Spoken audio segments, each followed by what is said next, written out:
Good morning students. आज मैं आपसे बातें करने जा रहा हूँ फिजिकल ट्रेंड्स, और इसमें मैं दूसरा टॉपिक आज यूज करूंगा जो आपका आयनाइजेशन एंथैल्पी और आयनाइजेशन एंथैल्पी। ठीक है, तो आयनाइजेशन एंथैल्पी ये होता क्या है, इसके बारे में मैं आपसे बातें करूंगा। काफी इंपॉर्टेंट हुआ करता है आयनाइजेशन एंथैल्पी। चलिए, तो एंथैल्पी मीन्स क्या होगा, that is energy. Enthalpy means energy और आयनाइजेशन एनर्जी। ठीक है, तो इसके बारे में अगर मैं बातें करूंगा तो ये क्या हुआ करता है, इसकी डेफिनेशन देखते हैं। तो द मिनिमम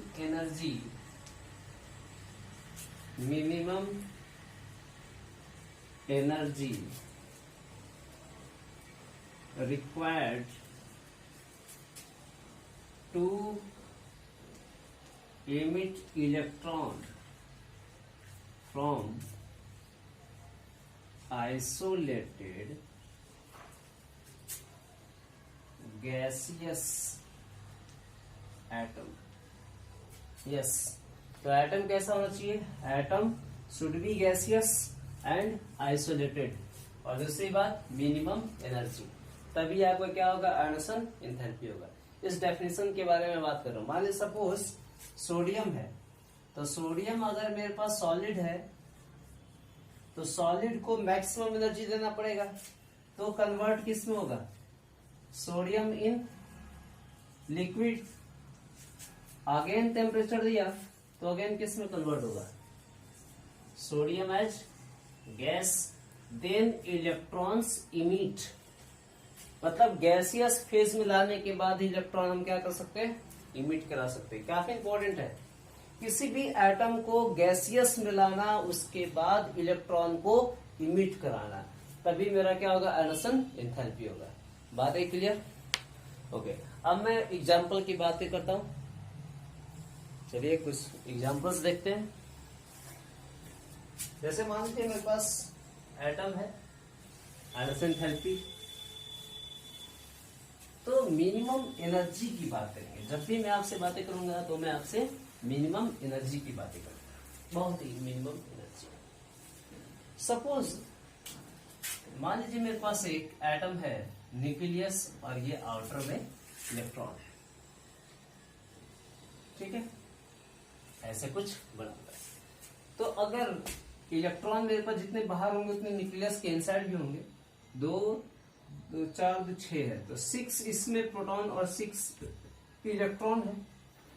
एक इलेक्ट्रॉन को निकालना, अगर मैं इस इलेक्ट्रॉन को निकालूंगा तो क्या होगा, कम से कम एनर्जी देंगे, इलेक्ट्रॉन निकल जाएगा, क्योंकि 6 प्रोटॉन है और 6 इलेक्ट्रॉन है। एक इलेक्ट्रॉन को निकाला तो सपोज मान लीजिए मेरे पास 10 जूल की एनर्जी खर्च हुई निकालने के लिए। 10 जूल में एक इलेक्ट्रॉन इमिट हो गया, यहां से मेरा इलेक्ट्रॉन इमिट हो गया। ठीक है, तो अब मैं बोलूंगा सेकंड निकालना है, सेकंड इलेक्ट्रॉन को बाहर निकालना है। तो जाहिर सी बात है, सेकंड के लिए क्या होगा, 6 प्रोटॉन तो 5 इलेक्ट्रॉन होगा। तो फोर्स किधर, इनवर्ड होगा। अब ये इसको बांध के रखेगा, क्योंकि इलेक्ट्रॉन की संख्या कम हो गई और न्यूक्लियस की संख्या, प्रोटॉन की संख्या ज्यादा, तो अंदर की तरफ खींचेगा। तो इस बाइंडिंग एनर्जी को ब्रेक करने के लिए भी इलेक्ट्रॉन चाहिए, बाइंडिंग एनर्जी को ब्रेक करने के लिए भी एनर्जी चाहिए। तो इसलिए ज्यादा एनर्जी, अभी 10 जूल था पहले, अब ये बढ़ के कितना हो गया, 50 जूल हो गया, अब एनर्जी बढ़ गई। फिर तीसरा निकालना चाहा, फिर मान लिया 100 जूल हो गया। तो इस तरह से हम क्या देख रहे हैं कि फर्स्ट जो होगा ionisation enthalpy, first ionisation enthalpy, पहले इलेक्ट्रॉन को निकालना यानी फर्स्ट आयनाइजेशन एंथैल्पी, सेकंड को निकालना यानी सेकंड आयनाइजेशन एंथैल्पी, और थर्ड को निकालना मतलब थर्ड आयनाइजेशन एंथैल्पी। तीसरा जो होगा वो ज्यादा होगा। इस तरह से आप देख पा रहे हैं कि फर्स्ट आयनाइजेशन एंथैल्पी कम हुआ करता है, सेकंड इससे ज्यादा हुआ करता है, और थर्ड इससे भी ज्यादा हुआ करता है। इस तरह से चलेगा, मतलब आयनाइजेशन एंथैल्पी मेरा इस तरह से बढ़ा करेगा। तो फर्स्ट आयनस एंथैल्पी ऑलवेज मिनिमम और कम होना चाहिए, सेकंड उससे ज्यादा बढ़ेगा, तीसरा उससे ज्यादा बढ़ेगा, चौथा उससे ज्यादा बढ़ेगा। अगर चौथे इलेक्ट्रॉन को निकालूंगा तो और ज्यादा एनर्जी देना पड़ेगा मुझे, इसको निकालेगा और ज्यादा एनर्जी देना पड़ेगा, इसे और ज्यादा एनर्जी देना पड़ेगा। ठीक है, तो इस तरह से हम बातें कर सकते हैं फिजिकल ट्रेंड के अंदर। और मैं आपको दिखाता हूं आयनस एंथैल्पी कैसे काम किया करता है। ये बातें बिल्कुल है समझ में? Okay.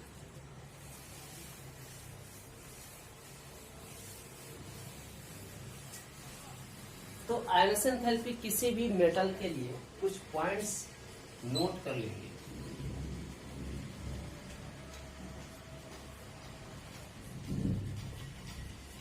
First point, metals have low ionization enthalpy। बहुत ही कम हुआ करता है क्योंकि इजिली निकल जाएगा। मेटल्स की पहचान भी है, किसी भी मेटल की मैं बातें कर रहा हूँ आयनस एंथैल्पी क्या होगी, सबसे कम होगी। दूसरी बात, नॉन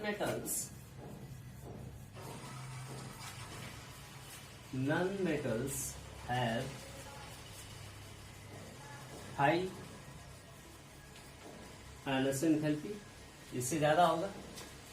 और तीसरी बात, noble gas has highest ionisation enthalpy. तो सबसे ज्यादा किसमें मिलेगा, नोबल गैस। अब मैं बातें करूं जिसकी ऑक्टेट कंप्लीट है, उसमें तो और ज्यादा एनर्जी देना पड़ेगा हमें ब्रेक कराने के लिए। ठीक है, तो ये मेरे पास क्या हो गई, नोट की बातें हो गई। तो मैक्सिमम एनर्जी जिसकी ऑक्टेट कंप्लीट है, नोबल गैस, इसको मैक्सिमम एनर्जी देना पड़ेगा ब्रेक कराने के लिए। आइए मैं कुछ एग्जांपल्स पे आपको ले चलता हूं। ऐसे मान लीजिए लेफ्ट टू राइट की केस देखते हैं। लेफ्ट टू राइट, ठीक है। तो लेफ्ट टू राइट में जैसे हम इधर से इधर जा रहे हैं, lithium, beryllium, boron, carbon, nitrogen, oxygen, fluorine, neon की तो सबसे ज्यादा होगी। तो नियॉन कहाँ लिख लें, क्योंकि नियॉन में कितना, पी में 6, मैक्सिमम आयनसन एंथैल्पी सबसे ज्यादा होगा इसमें। एस में 1, एस में 2, P1, P2, P3, P4, P5, ये स्टेबल होगा। P में 3 है, ब्रेक करना इम्पॉसिबल है, हाफ फील्ड इलेक्ट्रॉन है, ज्यादा एनर्जी लगेगा, इसको पहले लिखूंगा मैं। ठीक है, ये यहाँ पे आ जाएगा और ये यहाँ आ जाएगा। आई बातें समझे? तो ट्रेंड मेरा कैसा चलेगा, इस तरह से। अब मैं यहाँ पे इसको मिटा के मैं फिर से लिख सकता हूँ, नाइट्रोजन है, ये मेरे पास क्या हो गया, कार्बन, P3, P2। ठीक है, आई बात है समझ में? आप इसको भी चेंज कर सकते हो, आप इसे भी चेंज कर सकते हो। कार्बन, ऑक्सीजन, नाइट्रोजन, इस तरह की ऑर्डर फॉलो किया। P2, P4, P3 highest. तो अगर हम बात करें पीरियड 1 फर्स्ट पीरियड में, तो इस तरह की फॉलो करेगा। Up to down, atomic number increases, left right decreases. तो यहां मैं लिखूंगा ongoing left to right ionisation enthalpy decreases. ठीक है, up to down, when we go up to down, ionisation enthalpy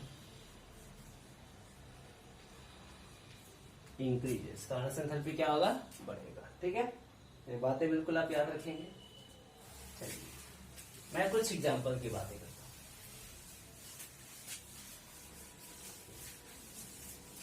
जैसे मान लीजिए आपसे कोई क्वेश्चन पूछ दे कि ऑक्सीजन है और फ्लोरीन है, इनमें पहला फर्स्ट आयनस एंथैल्पी किसकी ज्यादा होगी। तो आप चेक करना आपको कि फर्स्ट आयनसन एंथैल्पी किसकी ज्यादा होगी? तो इसकी पी में कितना होगा 4, इसके पी में कितना होगा 5, किसकी ज्यादा होगी? ये तो हाइड्रोजन होगी, आउटर में 5 इलेक्ट्रॉन, 1 इलेक्ट्रॉन ये गेन करता है, देता नहीं किसी को, ये मैक्सिमम होगा। ठीक है, तो इसकी फर्स्ट आयनसन एंथैल्पी ज्यादा हो जाएगी। आई बात है सब में? और मैं आपको एक मेरे पास दिया है सोडियम, एक मेरे पास दिया है मैग्नीशियम, एक इलेक्ट्रॉन निकालना बहुत ही आसान, ये ज्यादा है इसकी आयनसन एंथैल्पी, फर्स्ट आयनसन एंथैल्पी बहुत ज्यादा होगी, फर्स्ट आयनसन एंथैल्पी बहुत ही ज्यादा होगी। मैं पहले की बात कर रहा हूं, दूसरे इलेक्ट्रॉन को निकालेंगे सेकंड आयनसन एंथैल्पी बोलूंगा मैं। ठीक है, ओके, आई बात है समझ? चलिए अब मैं आपको ले चलता हूं कुछ एग्जाम्पल की तरफ।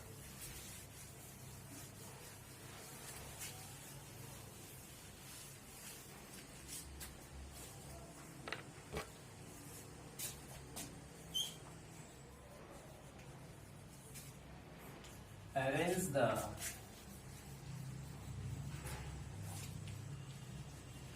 decreasing order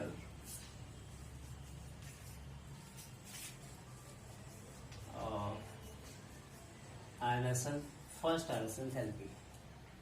ठीक है, पहला ऑप्शन है बेरिलियम, बोरॉन, कार्बन, नाइट्रोजन।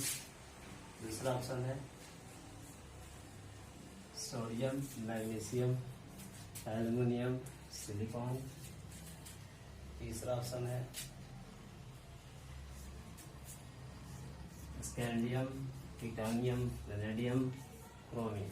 ठीक है, ये ऑप्शन है आपके पास, इनका डिक्रीजिंग ऑर्डर अरेंज करना है। उसके बाद नेक्स्ट क्वेश्चन है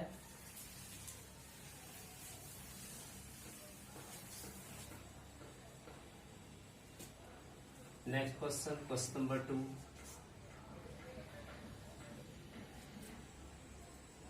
Arrange the decreasing order of first ionisation enthalpy of the following: A Zn plus 2, Cu plus 2, B Pi plus Cr plus 2, C F O plus। ठीक है, ये दो क्वेश्चन आप इसमें बिल्कुल आसानी से सॉल्व कर सकते हैं, आपको कोई प्रॉब्लम नहीं होगा इसमें। और इसमें आपको एक चीज ध्यान देना है कि अगर मैं आपसे +2 पूछा हूं तो जिंक के अगर 30 इलेक्ट्रॉनिक नंबर होगा तो 2 इलेक्ट्रॉन क्या करना है अपने को, रिमूव कर रहा है, 28 हो जाएगा। 28 पे देखना है मुझे, +2 है तो ये कितना होगा 29, तो इसमें से 2 निकाल दीजिएगा आप, 27 हो जाएगा। तो 27 पे आप चेक कर सकते हैं। चलिए एक एग्जाम्पल मैं आपको बना के ऐसा दिखा देता हूँ, होमवर्क नोट कर लीजिए।